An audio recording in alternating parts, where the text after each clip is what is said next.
我係屋企咧嘅獨生女，同爸爸關係好好嘅，但係咧佢冇時間陪我。反正媽媽咧就同我個關係唔好嘅，所以咧我就好細個咧就唔中意喺屋企噶啦。我喺屋企咧係覺得好孤單啦，好寂寞啦，係咁我喺度揾咧人生究竟係有咩意義咧？為咗咧係尋找自己嘅開心啊，就好細個就出去玩，但係咧就最終就係染上咗毒癮，因為咧要揾錢吸毒，做咗咧好多違背良心嘅事情，終於上得山多終遇虎，俾差人拉咗，控告我9項罪。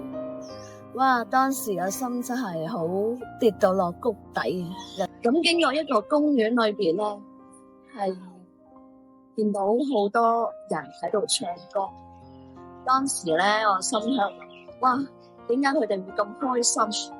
呢個開心咧，我從來都未試過喺心裏邊笑出嚟。跟住有一個基督徒女士嚟走埋嚟問我啦，係咪信耶穌啦？我話耶穌我就聽過，咁但係我冇真係感受過或者見過。咁我就話俾你聽，我就要坐監啦。跟住佢好堅定嘅眼神咁樣同我講，佢話耶穌幫到我，佢教我咧翻屋企咧係祈禱，但係一祈禱咧我就好有平安，於是者我就慢慢祈禱啦。審判嘅日子咧就終於到啦。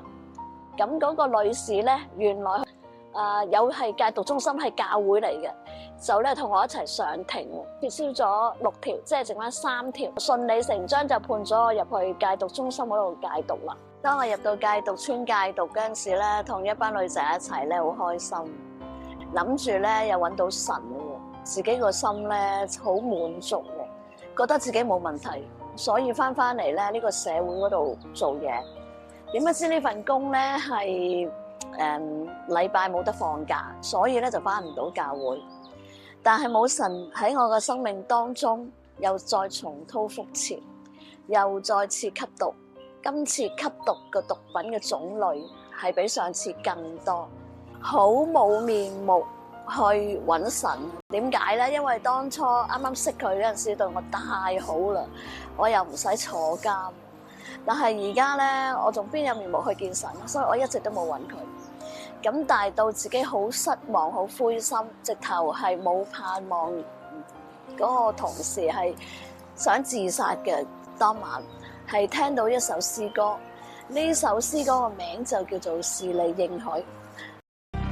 耶穌顧念我，求在你懷內醫好我的創傷，潔淨我罪，你捨身拯救我，生命全能主應許。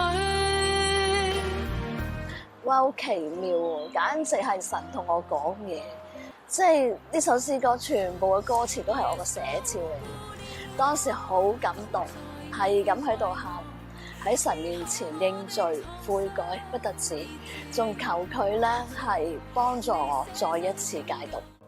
喺我戒毒之後咧，生命作出改變，同神和好，亦都要同人和好。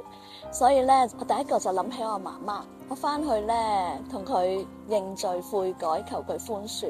媽媽咧原諒咗我，好感謝主啊！喺佢最後嘅日子裏邊，仲信埋耶穌。我生命上嘅轉變咧，係俾我爸爸最好嘅禮物。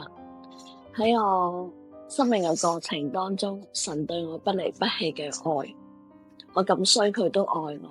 我要將呢一份愛帶去社區。而家咧，我仲努力傳福音，積極參與社區嘅探訪，帶住主耶穌嘅愛咧，去祝福更多嘅人。若有人在基督裏，他就是新造的人，舊事已過，都變成新的了。